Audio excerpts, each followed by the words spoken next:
সেলুনের ব্যবসা করে সফল আমার হইতে হইব। এখন তুই আগে ক কেমনে আমি একজন টিকটকার হমু? বাউ আমাগো এলাকায় একজন টিকটক বিশেষজ্ঞ স্যার আছে যে আপনার এক ক্লাসে পুরো প্রফেশনাল সাবলি টিকটকার বানিয়ে দিব। তাইলে ওর কাছে এলো।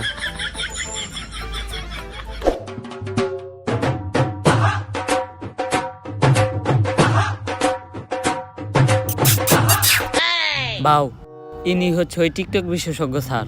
এর চলাফেরা দিকে তো স্যার কম, ম্যাডাম বেশি মনে হয়। বাউ টিকটকাররা সব উপরে দিয়ে স্যার, ভিতর দিয়ে ম্যাডামই। এই টিকটক একাডেমির আমি একমাত্র সফল প্রতিষ্ঠাতা ডিজে ঝাঁকানাকা রাব্বি। আমার এই প্রতিষ্ঠান থেকে বাংলাদেশের সব সফল ছাত্রী টিকটকাররা বেরিয়ে গেছে। শুধু তাই না, আমিও একজন স্বনামধন্য টিকটকার হিসেবে মিট আপের নামে বাংলাদেশের সব জায়গায় গিয়ে চর থাপড় লাত্তি গুতাকে পুরস্কৃত হয়েছি।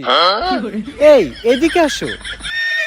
এই যে আমার এক স্টুডেন্ট আজকে আমাদেরই প্রতিষ্ঠান থেকে টিকটকের পড়ালেখা শেষ করে ছাত্রীর সার্টিফিকেট নিয়ে বের হয়ে যাচ্ছে। ভবিষ্যতে ওই বাংলাদেশের টিকটকে রাজ করবে। টিকটকে রাজ করব? কিন্তু ওই কেমনে আপনি টিকটকে রাজ করবেন? যাবো এখন দুবাই, পালবো একটা অস্ট্রেলিয়ান গাবি, ভাই বেড়াতার ভিডিও দেখবে, সাথে থাকবে ভাবি।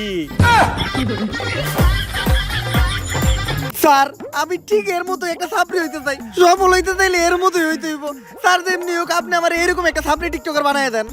এইরকম টিকটকার হইতে চাইলে তোমাকে 3টা রুলস মেনে চলতে হবে। প্রথম রুলস, তোমার গেট আপ নিতে হবে ছাপড়ির মতো। অবশ্য গেট আপ নেওয়ার কিছু নাই, তোমাকে অলরেডি ছাপড়ির মতোই দেখা যায়।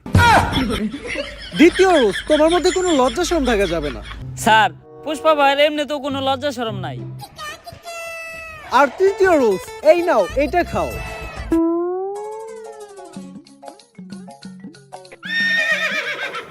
এটা কি স্যার? আরে এটা তো গন্ডারের মুখ। কিন্তু স্যার এটার কাজ কি? আরে এটা প্রতিদিন সকাল বিকাল 2বার পান করতে হবে, যার ফলে পাছার গু মাথায় চলে যাবে, তখনই তো মাথার থেকে বের হবে টিকটকের কন্টেন্ট। কিন্তু স্যার আমরা কখন বুঝবো যে উনি একজন সফল সাবলি টিকটকারে পরিণত হইছে? যখন দেখবা তোমাদের কমেন্টে হরেক রকমের গালি ছাড়া আর কোনো কমেন্ট নাই, তখনই বুঝবা তোমরা বাংলাদেশে একজন সফল টিকটকার হয়ে গেছো। চলেন বাউ তাইলে আমরা কাজ শুরু করি গা।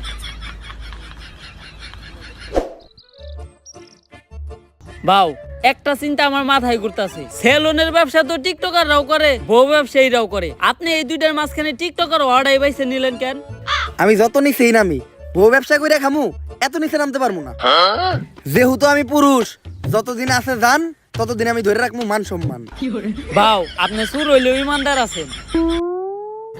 স্যার তো এটা প্রতিদিন সকাল বিকাল 2 বেলা খাইতে কইলো, এমনি খাইলে তো অনেক দেরি লেগে যাইব।